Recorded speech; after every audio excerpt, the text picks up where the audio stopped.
On the 6th of October, 1973, the 10th day of Ramadan, the Muslim holy month, and Yom Kippur, the holiest of holy days in the Jewish calendar, Egypt and Syria launched an all-out war against Israel. This first liberation of land occupied by Israel in the 1967 Six-Day War provoked an enthusiastic response across the Arab world. فعلا الشعب المغربي تحمس كثيرا. The Moroccan people were so enthusiastic about the war. That was evident in the campaign organized in Moroccan cities, especially the big ones, to donate blood, and it was a very popular campaign. كانت حملة قوية جدا.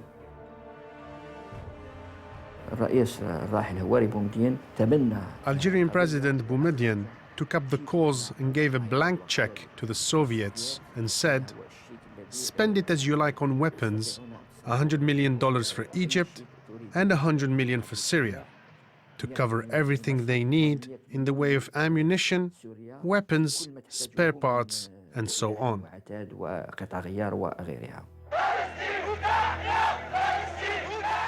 In October 1973, the Arab world seemed to have united behind a single precious goal. But the common purpose of Egypt and Syria, the two countries who started this war, was about to dissolve into acrimony and mistrust.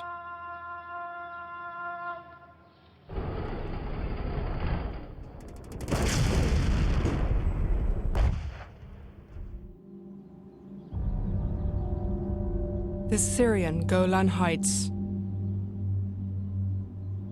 occupied by Israel in the 1967 Six-Day War, still occupied to this day. This high plateau is a tranquil and beautiful place,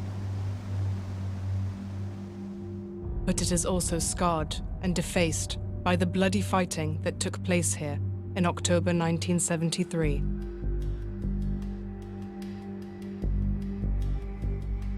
Memorials stand to the Israeli forces who fought a desperate battle to stop the Syrian thrust, which threatened to reach right to the heart of Israel.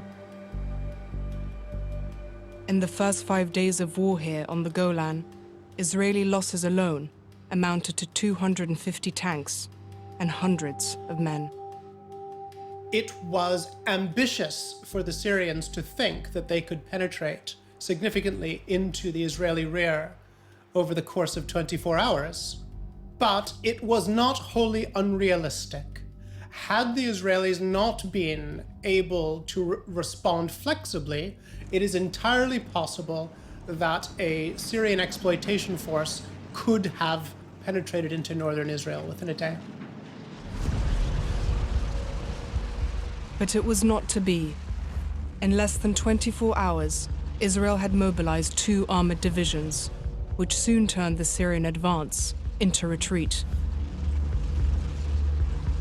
On the 10th of October, and after suffering huge losses in tanks, the Syrians withdrew from the Golan Heights. Back behind the 1967 ceasefire line, the same place they had started their assault 5 days earlier.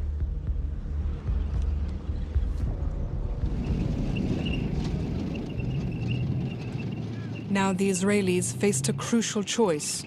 What should be their next move? The decision taken in Tel Aviv was typically bold: to go on the attack, to push on into Syria itself.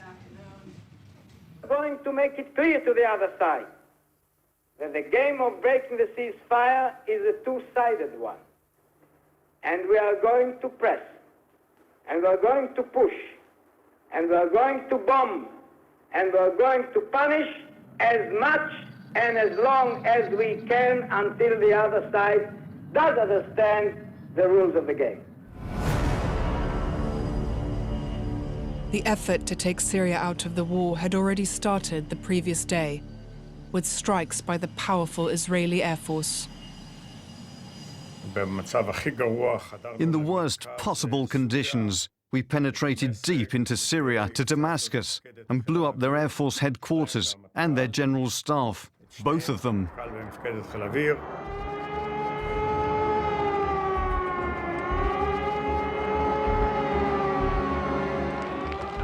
These were the first of a string of attacks targeting Syrian infrastructure.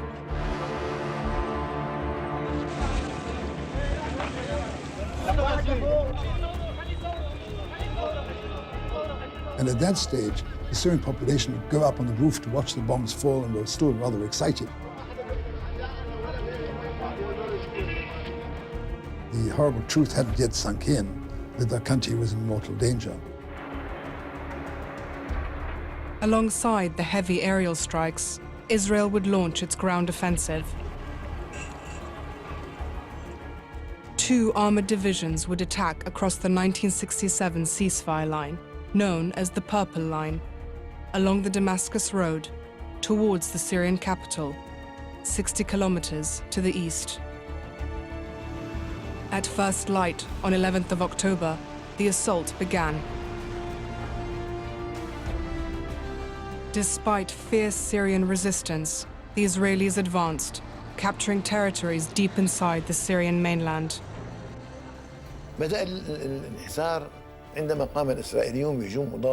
The retreat began when the Israelis launched a massive counterattack. The 1st Division started to retreat before the Israeli army. When it did, it had almost 250 tanks, and the infantry brigades behind it. They started to retreat too. This resulted in the advance of the Israeli army. I remember that day. The president issued an order dismissing the commander of that division and appointing another in his place. Stories emerged that Assad's punishment for his commanders went beyond mere dismissal. I remember, yes, more than one officer was arrested, and it said that some of them were executed. There was one senior commander that President Assad summoned and asked him to account for himself. The commander then shot himself in front of the president. Assad's rage was born of the anger he felt towards his allies in Cairo. The Egyptians had successfully stormed across the canal on the first day of war. They had quickly established a defensive bridgehead 10 kilometers deep and repulsed all the Israeli armored attacks. But since then, they had moved not an inch further east into Sinai. President Assad kept calling President Sadat, telling him, "Mr. President, advance. The whole Israeli armed forces are in front of us, and we are taking aerial strikes by the entire Israeli Air Force. There is nothing stopping you from advancing deep into Sinai, as we agreed." But there was no answer. 8 months earlier, at a meeting in Egypt, Sadat and Assad had forged a plan with a common purpose. They had agreed to launch a war against Israel on 2 fronts. But now it seemed the 2 presidents had entirely different concepts of the war they had planned together. Assad told me that from the moment of his seizure of power, his ambition, his dream, was to avenge the defeat of 1967, when Syria had lost the Golan to Israel and when Assad himself had been defense minister. So I think he felt this sort of personal responsibility for the recovery of the land. Assad saw the war, which he was planning, as a war of liberation. Sadat, on the other hand, had been planning for a limited war to focus the minds of the world's superpowers and jumpstart the stalled peace process. When President Sadat came to power, he met with us in March 1971. He told us, "I just need to get things back on track. Just give me 10 centimeters of land in the east, and that will be enough." A week into the war, Sadat's personal target had already been surpassed. It seemed a swift victory might be in sight. In the early hours of October the 13th, he was woken for an urgent meeting. The British ambassador had come with an offer to broker a United Nations ceasefire resolution. The Israelis, he told Sadat, were ready to accept the ceasefire based on the current positions. The Israeli army had been hit hard.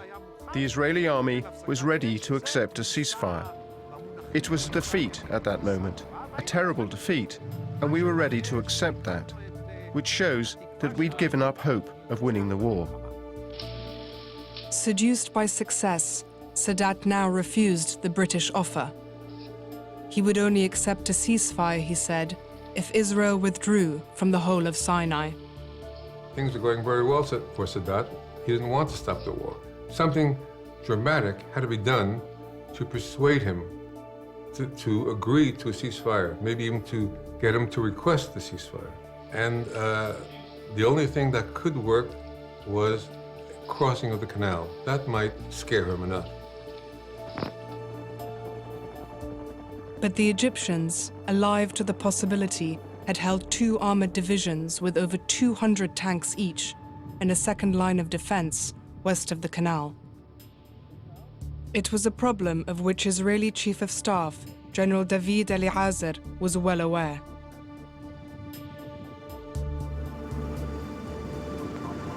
Before crossing the canal, he wanted to draw those 2 armored divisions to the Israeli side for 2 reasons. One, not to have to cross while those 2 divisions are waiting for him on the bank of the canal when you're very vulnerable.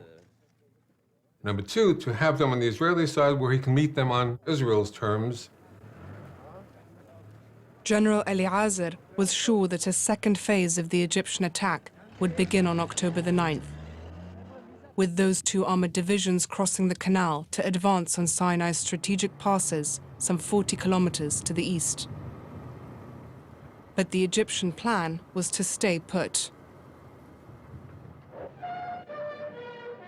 Yet 48 hours later, President Sadat gave a new and surprising order to his war minister, General Ismail. They were to go ahead with just this second phase, the advance that El-Sheikh had been waiting for. On October 11th, Ahmed Ismail came to me and said, "We want to advance to the passes." I told him it was not possible for many reasons.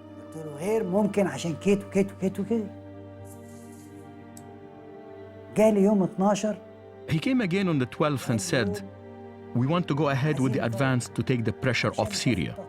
I told him, "We can't take the pressure off Syria. The enemy air force is capable of holding any front." Again, on the 12th, for the 3rd time, he said, "No, this is a political decision and it has to be implemented." After a long debate with Shazli, General Ismail issued orders to the commanders of Egypt's 2nd and 3rd Field Armies to begin the advance east. Immediately, both of them called me and said, "We can't carry out these orders the minister sent us." That's what I was told by Saad Ma'moun and Abdel Munaim Wasil. And Saad Ma'moun even said he is ready to hand in his resignation. That night, the 2 commanders were summoned to Center 10, the Egyptian Armed Forces Command Center in Cairo. Right till midnight, Ahmed Ismail was just like a broken record. This is a political decision and it has to be implemented. If you don't, it's tantamount to mutiny. So all we could manage to do was to postpone the start of the attack until the 14th. We delayed it for 24 hours. Ironically, at almost exactly the same time Egyptian commanders were arguing over an attack from west to east, the Israelis were locked in their own debate about an attempted crossing in the other direction. Attending this stormy meeting in Golda Meir's office was Zvi Zamir, the head of the Israeli intelligence, Mossad. The meeting was held in Tel Aviv with the inner cabinet and the general staff. And in the middle of the discussions, someone entered and whispered into Zamir's ear, and he excused himself and went out. Zamir returned with astonishing information from an impeccable source, a spy operating at the heart of affairs in Cairo. The Egyptians were on the point of moving their armored divisions across the canal. Next day, 13th of October, confirmation arrived in Israel. An American spy plane, the SR-71 Blackbird, had photographed the Suez Canal front with high-resolution cameras. Reconnaissance pictures showed the West Bank was suddenly empty of Egyptian tanks. The Egyptians were committing their biggest mistake of the war. The Israelis would do nothing to stop them.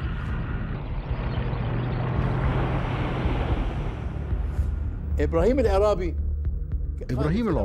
the commander of the 21st Armored Division, told me. I was surprised because while we were crossing from west to east, I expected to be hit by the Israeli Air Force, but nothing happened. Not a single tank was hit in the crossing from west to east. They just let us in.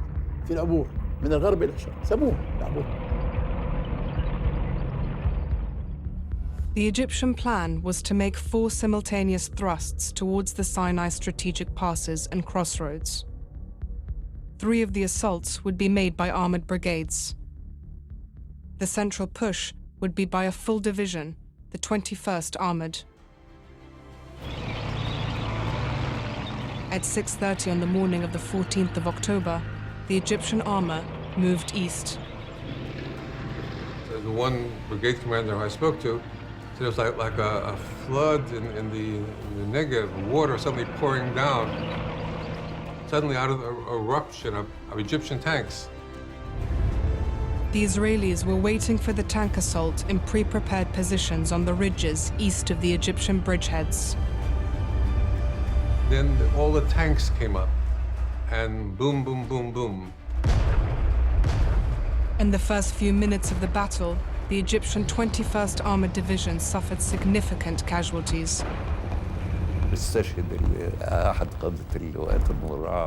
One of the Armored Brigade commanders was martyred, Colonel Sayyid Tawfiq Abu Shadi. Also, his chief of staff was injured, and the commander of the artillery brigade was martyred. There was a lot of confusion at the front.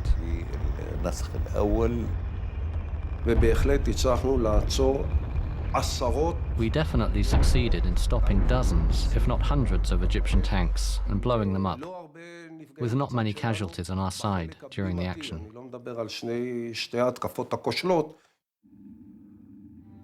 By midday on the 14th of October, 250 tanks had been lost. The Egyptian General Command ordered all advancing forces to retreat westwards to the bridgeheads. It was an attempt to relieve the pressure on the Syrian front, but it didn't do that. How could we do that? The distance between us and them is 500 kilometers. How could we relieve the pressure? In fact, by the time the Egyptians launched their attack, the Syrian front had already been stabilized. The Israelis had been forced to halt their advance by the arrival of Iraqi troops. They arrived and surprised our forces when they attacked. We had put out an alert that the Iraqi forces are moving towards the Golan, but we couldn't tell them the precise location. So that came as a surprise. They tried to place part of the blame on us, but what could be done?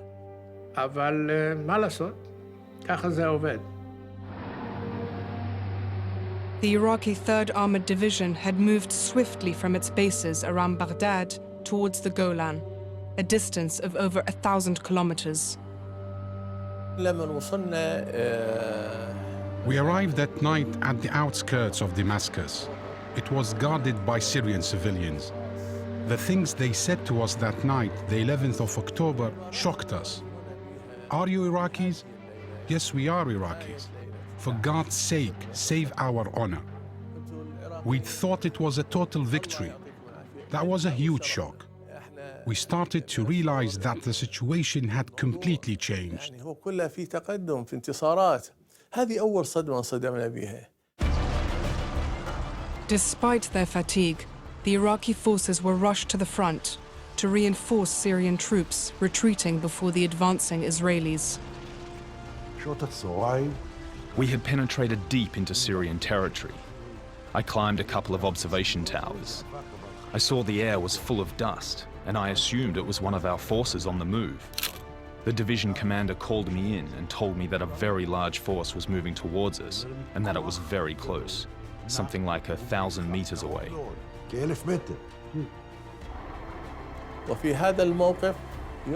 In that situation, that was a strategic victory on the Syrian front. The timing was perfect. If it had come just 24 hours later, it would have been much tougher, and the Israeli forces would have reached the gates of Damascus.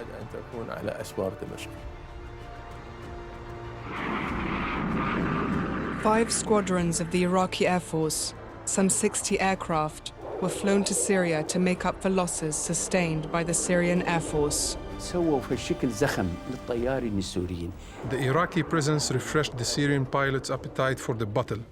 Even the most hesitant now said, how come pilots from Iraq are up for the fight while the Syrians are reluctant to leave base? So it turned into a competition to carry out their missions. With the arrival and the participation of Iraqi forces in the war, the Jordanian army was now straining at the leash.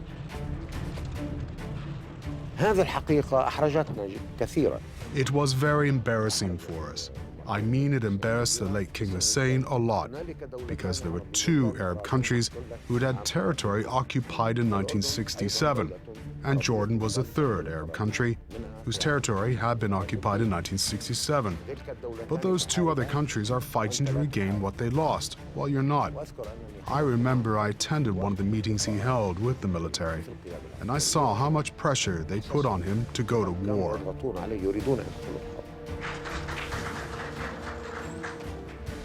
In the face of the present developments, the Jordanian forces entered Syria and have been heavily engaged in action throughout yesterday.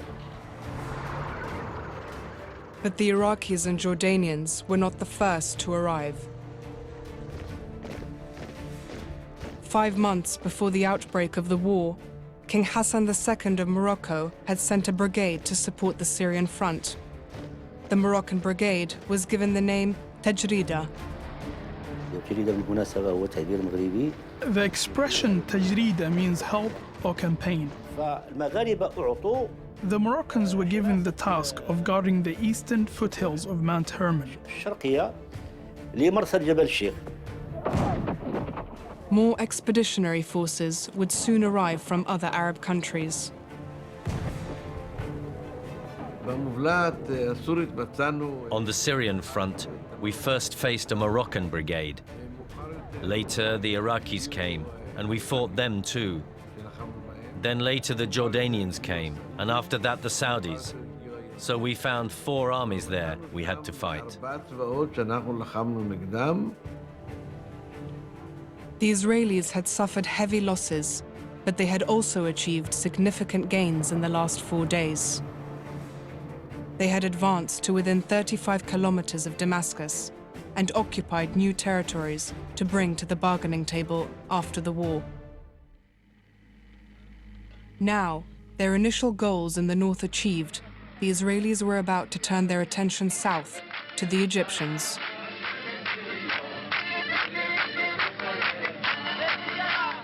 The plan to cross the Suez Canal had been finalized and given the name Stout-Hearted Men.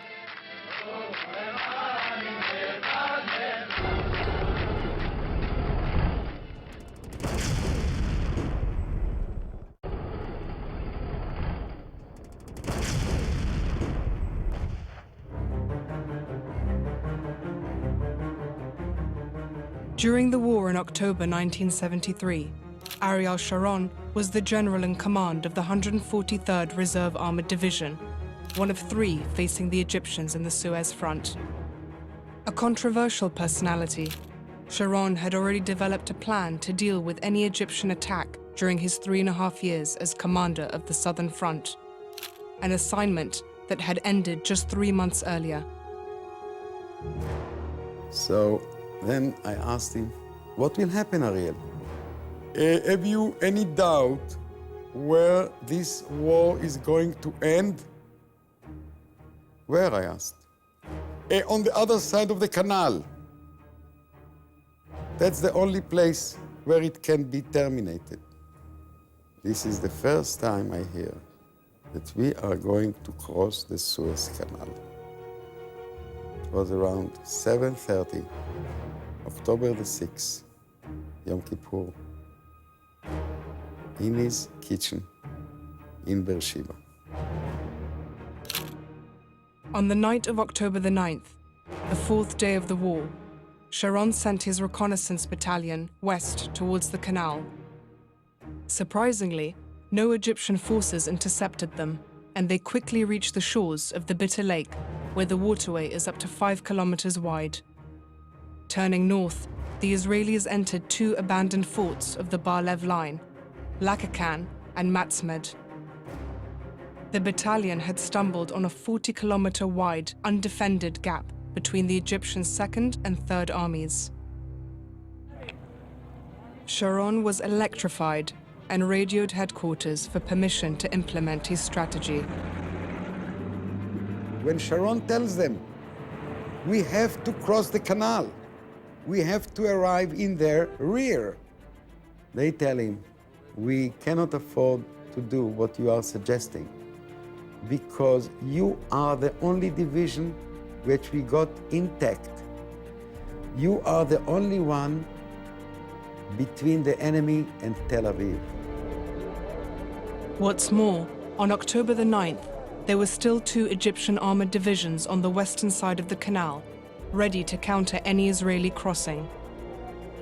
Sharon's plan was placed on hold, until 5 days later, when those 2 divisions suddenly crossed the canal and began their abortive advance deep into Sinai.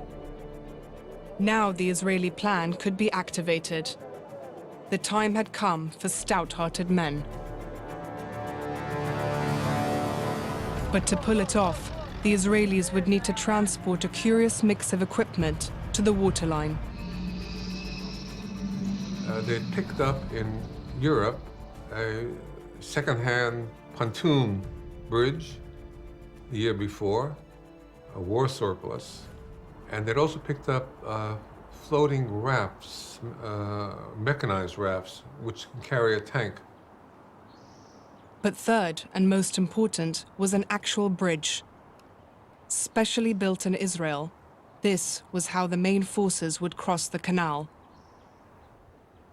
The idea of the bridge, this roller bridge they call it, it was a bridge that was built intact. It was 200 meters long, metal bridge with metal rollers, iron rollers, but the rollers were filled with substance that floated. You pull it to the canal, but with tanks. When you reach the edge of the canal, you got tanks in the back just pushing it into the water, and you have a ready-made bridge. But getting the 400-ton bridge to the water's edge, a 25-kilometer journey, was to prove harder than expected. Before the war, the Israelis had cut a dirt track specially designed for moving the bridge to a pre-prepared crossing point. But now that track was in Egyptian hands. A strong defensive position, the southern flank of the 2nd Egyptian Army, stood in the way of any Israeli advance.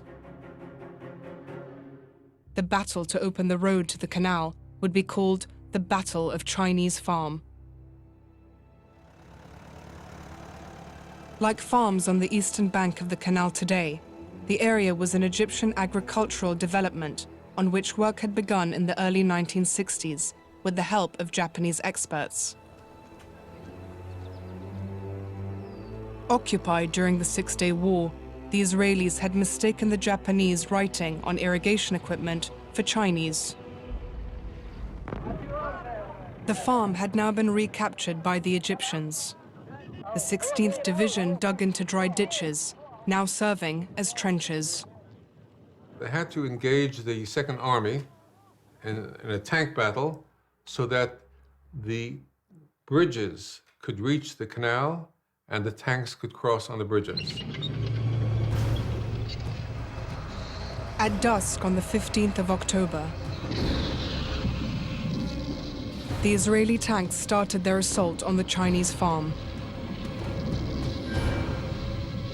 But the Egyptians would counter the attack using their new highly effective weapon, anti-tank guided missiles. I remember the conversation between our brigade commander, Tuvia Raviv, and division commander, Ariel Sharon, and he called Tuvia Raviv 2, because it was the second of his 3 brigades. And he said, 2, this is 40. 40 is the division commander. The attack is looking good. And Tuvia Raviv, who had a deep Romanian voice, said, 40, 2 here, it's our tanks that are burning. Over. While Sharon's division was taking heavy casualties in the Chinese farm, a 750-strong Israeli paratroop force was advancing towards the canal across the dunes. By midnight, they had reached the crossing point. The paratroop brigade reached the canal on half-tracks and carrying with them on the half-tracks rubber boats, and they crossed, uncertain of what they would find on the other side. And the first man to climb on the other bank yelled clear, and they knew there was no one there, and they established a bridgehead. So there was now an Israeli presence on the western bank.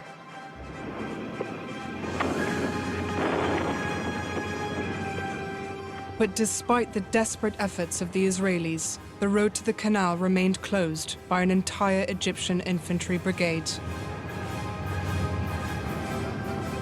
But there was one ray of light for the Israelis. Their mechanized rafts could move independently across open terrain. And by 6:30 on the morning of the 16th of October, 15 rafts had reached the canal and began ferrying tanks to the west. Just when we arrived there, and it's quiet around, and we are there on the canal. Sharon sends between 12 to 20 tanks across the canal. And what happens is exactly what he said. And it's in disarray. The Egyptians don't know what happens to them for 24 hours. That arrival in the rear of the enemy was exactly what Sharon was aiming at. And the decisive phase of the war is closing now. The Israeli canal crossing went almost unnoticed by the Egyptians. And later that same morning in Cairo, it seemed the head of state was totally unaware of what was going on at the front. In his first public appearance since the start of the war, Sadat led a victory parade through the streets towards Parliament.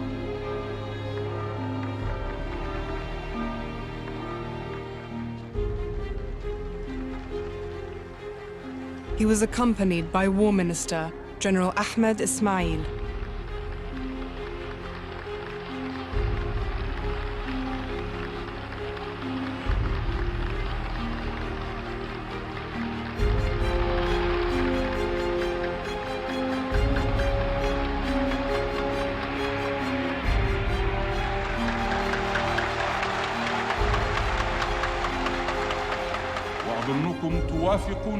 In a rousing speech, Sadat set out his conditions for a ceasefire, a total Israeli withdrawal from Sinai.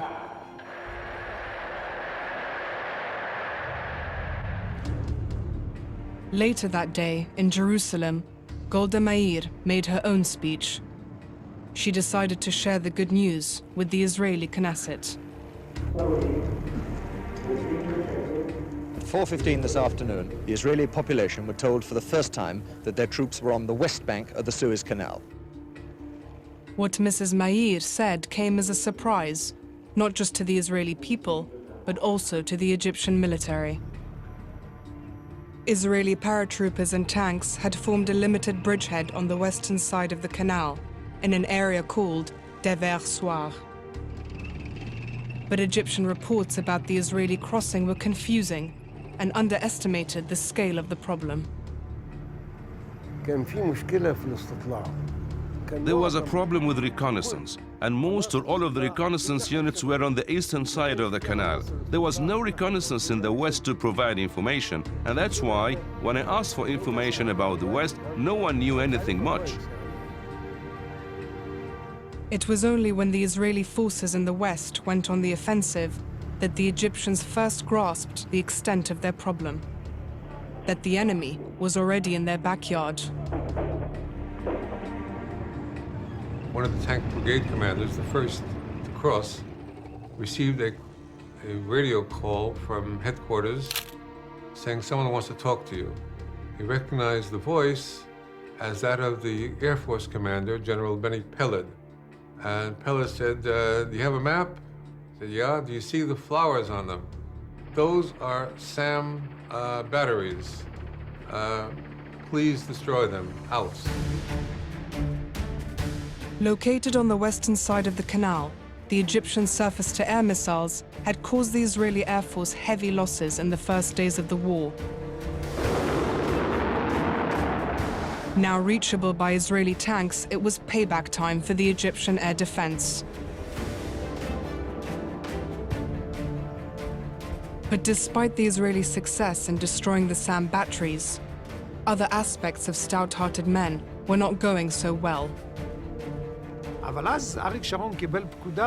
Ariel Sharon received an order not to activate his forces in the west of the canal, because the concern was that if they were unable to establish a real bridge, a pontoon or roller, it would be impossible to establish a logistics route to evacuate casualties, send supplies, send forces, and then they would even consider cancelling the whole operation.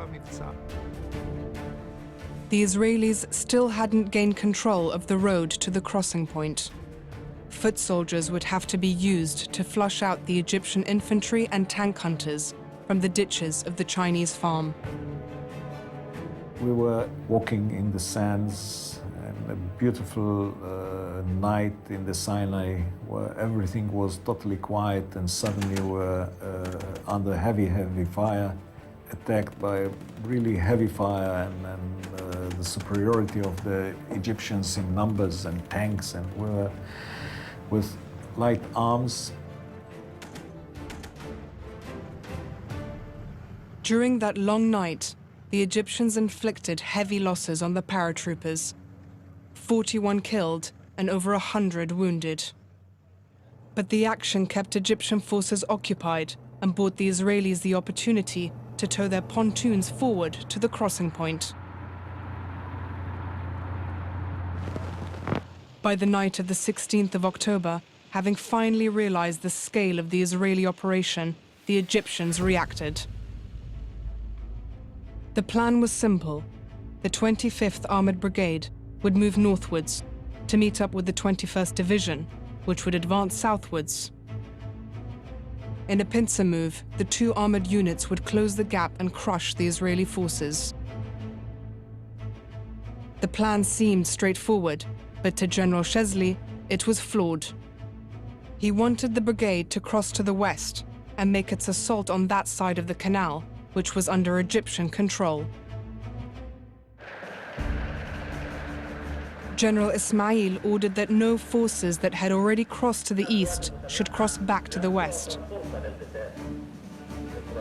This, he said, was a political decision taken by President Sadat himself. Neither Ismail nor Shesley would back down until finally President Sadat was asked to come to the Egyptian main command center, known as Center 10, to arbitrate on this dispute between the top two commanders of his armed forces. I told him, Mr. President, I disagree with General Ismail. As soon as I said so, he blew up in my face. He shouted at me and kept saying, "Don't ever mention withdrawal. Mr. President, this is not a withdrawal. It's maneuvering with forces. No maneuvering with forces and no withdrawal. Not one soldier is to withdraw. I will have you court-martialed if the word withdrawal is ever mentioned again."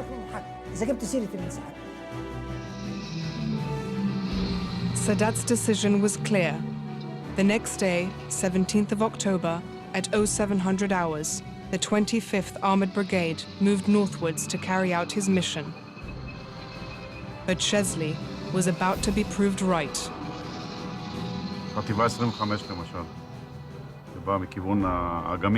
The 25th Brigade came from the area of the Bitter Lakes, and two tank brigades caught in a sort of ambush. Two tank brigades. One brigade on that side, and the other brigade on the other side. The battle was over very quickly. The Egyptians suffered heavy losses. With 65 tanks destroyed, only 10 were able to retreat southwards. حجم الخسائر في اللواء 25 مدرع كان مهول. يعني يمكن The losses for the 25th Brigade were shocking. Maybe 90% of our tanks were lost. And that was so sad, because these were the best tanks in the Egyptian army, the new T-62. What was even more damaging was what happened to the fighting units around us. They regarded the 25th Armored Brigade as their shield, the pride of the Egyptian army. So what happened to the 25th Armored Brigade was a blow to the morale of the soldiers at the front during that battle. Meanwhile, in the northern sector of the Suez front, things were no better for the Egyptians. After 2 days of heavy fighting over Chinese farm, the right flank of the Second Army had been decimated. The remnants of the brigade that had blocked the road to the canal had retreated, but only after making the Israelis pay a heavy price. Yes, painful victory. Very painful, mainly because of the dead and the wounded. In one night of the crossing of the canal, we lost some 400 people. Tanks were fighting. Some of them we saw in broad daylight later, one barrel against another, like two sword combatants in the medieval time. But here they were, the tanks, both of them destroyed. Maybe most of the people in both of them dead. The valley of death next day along the canal was terrible. But we were on the other side of the canal. General Adan's armored division had successfully crossed the canal using the pontoon bridge.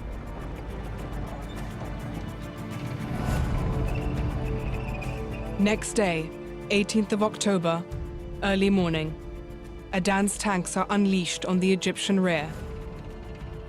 Soon they have destroyed more SAM batteries, clearing the skies for the Israeli Air Force. The Air Force started to appear. Previously, we hadn't seen it at all. But after the 17th, we started to see the Air Force a lot. No one to stop them.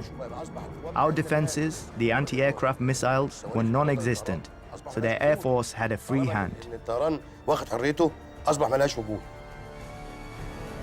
On the 18th of October, the Israeli High Command decided to capitalize on the successful crossing, building their presence on the western bank of the canal to 3 armored divisions.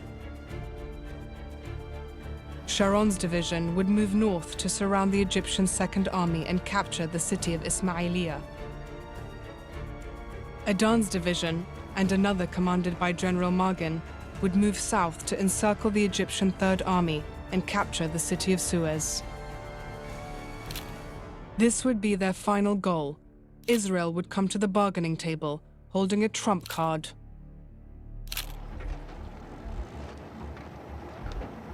Israel now had 2 bridges working, a pontoon bridge, a roller bridge. They were now ready to bring an army across to the other side of the canal.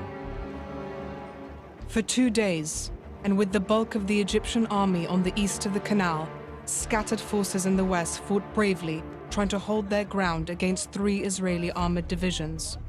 But they were outnumbered and overwhelmed. General Shazli could see that his plan was on the verge of failure. I was at the front. I went back and said the situation was becoming very dangerous. So on the 20th, I said, tonight I have to bring back any armored brigade I can afford from the east. I had 4 armored brigades in the east with no job. I said I have to bring them back tonight. That night, once more, General Ismail had to request Sadat to come to the command center. The president was unmovable. He simply reiterated what he had said 4 days earlier.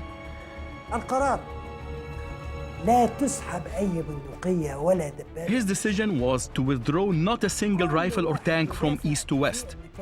Everyone to stay where he is and fight. That was nonsense. There is not a war in the world that works like that. You have forces under pressure and you do nothing to assist them, while others have nothing to do and you don't want to bring them into the battle. الفريق الشاذلي كان من النوع اللي هو لفترة كبيرة كان. For a long time, General Shazli ran the special forces, the paratroops. I mean the kind of forces that do high-risk work. And I think he was really professional. But sometimes he would do bold things, and maybe, on certain occasions, it would lead to trouble. ربما في فترات معينة زي اللي حصلت فيها إنه ربما تؤدي إلى مشاكل. Sadat's position was clear. Any movement of forces from east to west could undermine morale and lead to the collapse of the whole front. His last bargaining chip would be lost. وأنا سألت الحقيقة ناس كتير من اللي هم. Actually, I asked a lot of people who were there at the time. They said, if we had seen just one soldier retreating, the whole army would have done the same. Shortly after midnight, Sadat left Center 10 and returned to his residency. He summoned the Soviet ambassador and told him that Egypt is ready to accept a ceasefire. This time, though, it was the Israelis who had no interest in a ceasefire. We can say that Israel had a greater interest in the ceasefire not kicking in right at that moment because it still had work to do, still territory it wants to capture. But in the 3rd week of the war, international attempts to broker a ceasefire in the Middle East would bring the whole world to the verge of a nuclear confrontation.